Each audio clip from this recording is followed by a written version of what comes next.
The next time someone tells you to go and touch grass, you just break out this deck and you're set.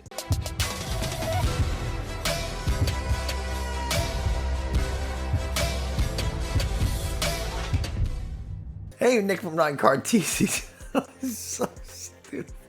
That was so dumb. Oh my goodness. Today we're looking at an early deck profile for Serperior VStar. Honestly, an underrated Pokemon, I think. We don't really have a ton. I mean, we have a couple of snake Pokemon, but it's a good one. It's a good one nonetheless. It's a grass type, grass, touch grass joke. It's stupid. Oh, God. Serperior VStar has a very interesting attack, and there's a very clear strategy that Pokemon want you to use with this kind of card. And we're going to go over it. We're going to look at a template deck. This is, of course, not by any means an optimized or perfect deck list, so take everything you see here with a grain of salt. This is very much just to get you an idea of how it might look, how it might want to play, and then you take this list, try it out, modify it however you see fit, and then there you go. But I mean, if you haven't already, do me a favor, hit the like button, leave a comment, all that kind of stuff. Subscribe. Subscribing is pretty nice. All those things tell YouTube this is a good channel and other people should watch it. We're gonna head over to the Pokegear app. I have a link for that in the video description. We'll take a look at these cards, talk about the deck, what I think of it, and that's that's usually how these videos go. So Serperior V 210. This is the alt art. I'm sorry if it's a spoiler, but you're looking at early deck profiles. There you go. 210 health, fire type weakness, and a 1 retreat cost. Now, there's really not a ton of fire in the format outside of Radiant Charizard, and a 1 retreat cost is pretty decent. Noble Light for a colorless energy. Heal 30 damage from each of your Pokemon. It's okay. Not terrible. It could prevent like a Sableye from knocking you out the next turn. It could prevent you from maybe getting like Greninja KO'd, something, but you're probably not going to use it too often. Solar Beam is our other attack for a grass double colorless, and it does 120. Nothing spectacular. What we're really interested in is the V-Star. 270 health, free retreat on a V-Star. You'll love to see it, at least for this kind of V-Star. Royal Tornado for a grass double colorless. I mean, you can attach a double turbo, but for grass double colorless, it does 190, which is actually a pretty good number. You can move any amount of energies from any of your Pokemon to any of your other Pokemon. So you just move things wherever you want. You move those energies however you want, but there is like a nice little strategy that we're gonna look to use. So we have 3 energies on this Serperior V. We hit from 190. Okay. Now, we can move these energies off of this Serperior onto a benched Pokemon. Probably another Serperior. Why? Well, because they're going to hit into this Serperior and probably not knock it out. There's not a ton of stuff that can do 270 unless we have either a full bench against Palkia and they have a choice belt, or against Kyurem. For the most part, and I guess Radiant Charizard is going to annihilate you, but for the most part, there's not a ton that's going to be able to really take those big 270 health knockouts. So we take all the energy off this, move it to a bench Serperior. Why do we want to move those energies? Because we're going to pair it with the Camo Poncho tool card. This is new with Silver Tempest. If the Pokemon that this tool is attached to is a VMAX or V-Star, whenever your opponent plays a supporter card from your hand, prevent all effects of that card done to this Pokemon. So basically, your opponent can't boss up your benched Serperior, at least the V-Star. So we attack with the 1 in the active, move the energies to 1 on the bench. We have the Camo Poncho, Leafy Poncho, whatever it's going to actually be called, and now they can't boss it up and attack it. So they have to attack the active one. Now they attack the active one. It has no energies. That's no problem. We are going to Cheryl, heal all damage from that Serperior. And then it has free retreat. So we just move straight into the other one and repeat this cycle. We do run 2 Cheryls, and we of course run 2 Pal Pads so we can get those Cheryls back for like just a ton of easy healing. We have something like Radiant Gardevoir where we take 20 less damage. So now they have to do essentially 290.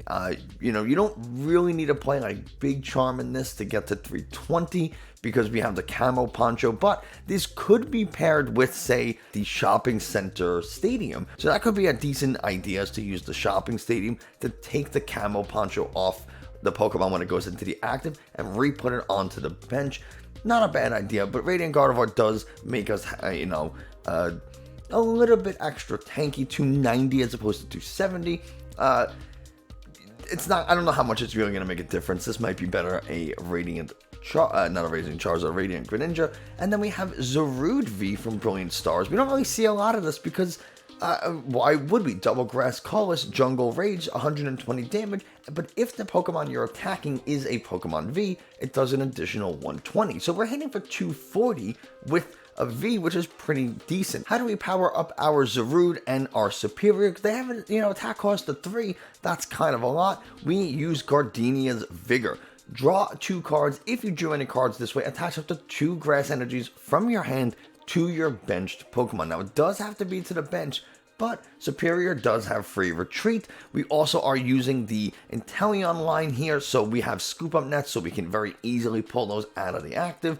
So, pretty easy to get something that's powered up on the bench into the active. And since we can attach 2 grass energies from our hand, and then we attach the third one, you know, for turn, that's 3 energies in a single turn, and it's not bad at all. So, you know, Serperior, Zarude, they can technically get powered up very, very easily. We do have a couple of double turbo energies to ensure that this Serperior gets powered up very, very quickly. We don't necessarily care about the damage reduction because we're a tank deck. We're meant to outlast, not really meant to take big knockouts. So we hit for 170. Okay, well, 170, 170, still 340, enough to knock out every single Pokemon in the game. So whatever. Can you get rid of these double turbo energies for more grass energies to kind of ensure that you're accelerating with Gardenias? Absolutely. You don't have to. It's just, you know, again, this is just some ideas. We are also running V-Guard Energy. This is another new card with Silver Tempest, as long as this card is attached to a Pokemon that provides colorless energy. However, the card that is attached to takes 30 less damage from your opponent's Pokemon V. This does not stack, so that's why we're not running like 4 of them. We're only running 2, because if you have 2 V-Guard, you still only take 30 damage less, not 60. So between V-Guard Energy and Radiant Gardevoir, this 270 health Serperior is now all the way up to 320 damage in order to take a one-shot. The rest of the deck does kind of use the Inteleon engine to get things going. You'll notice that we have the 70 HP Sobble for those nasty stabilize that we might encounter, and then we, of course, Shitty Dealings and Inteleon. I included a quick shooting because sometimes you might need that extra little bit of damage to take a KO, but you can very easily either cut it or replace it for another Shitty Dealing Inteleon. Totally your choice. Originally, when I built this, I had some choice belts in there because Zarude does 220 to a V, and then choice belt brings it to 70. You're 10 shy. Quick shooting gets you to that 280 mark to knock out V-Stars in a single hit. But I kind of elected against it. This is just a really good way to attack early or into a Pokemon V later in the game, just, you know, to do a good bit of damage. Some of the trainers: Ordinary Rod to recover Pokemon and energies, Pow Pad to be able to reuse something like Gardenias, Cheryl's, things like that. We do have some Evolution Incense, Ultra Ball, Level Ball, and Quick Ball as our Pokemon search. Scoop Up Net we already mentioned, so that we can reuse the Shitty Dealings engine to our liking.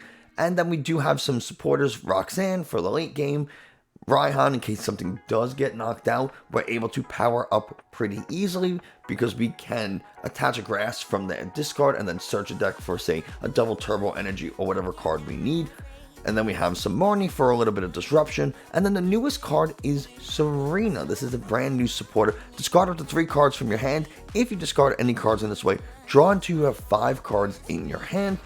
Or you can do the second effect, which is if you're, you know, swap one of your opponent's Pokemon V on the bench with their active. So it's either discard 3, draw up to 5, or boss up one of your opponent's Pokemon V from the bench. You can only do 1, but it's a pretty good card, and we have 2 of them in there just for a little bit of extra draw support. And also, if we do want to use something like a Zarude, boss up a Palkia V, boss up a Kyurem V, and take a quick knockout, 2 easy prizes before they set up and evolve, that's also not a bad option. So, you cannot boss up something like a Radiant Charizard that they bench to kind of get rid of it before it starts becoming problematic.